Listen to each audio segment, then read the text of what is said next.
প্রথমে তোমাদের এতে ভিডিও দেখাবো, তারপরে ভিডিওটি সবচেয়ে ফানি কমেন্টগুলি পড়ে শোনাবো। আমরা ভেতো বাঙালিরা সকালবেলা উঠে ভাত খেয়ে যে কি ক্ষতি করি নিজের, মানে আমরা নিজেরাও জানি না। এরকম ধরনের ব্রেকফাস্ট যদি করি না, আমাদের ভুঁড়িও হবে না, আমাদের শরীরের জন্য খুব ভালো। কিন্তু কি করব, অভ্যাস ভাত খাওয়া, সেটা তো ছাড়তে পারি না। যাই হোক, আজকে এখানে এসে ব্রেকফাস্টটা আমার বেশ ভালো লাগলো এবং হেলদিও লাগলো। এই দেখো কলা, পুরোই হেলদি ব্রেকফাস্ট।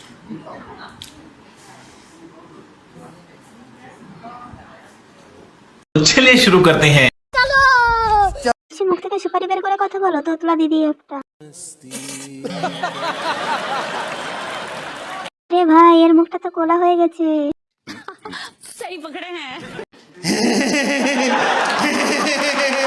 বলছি, ভাত খেয়ে খেয়ে চোখের তলায় কালি পড়ে গেছে। ঠিক বলেছো। রিয়া দিদি, তুমি গো খাও। আর বাইগান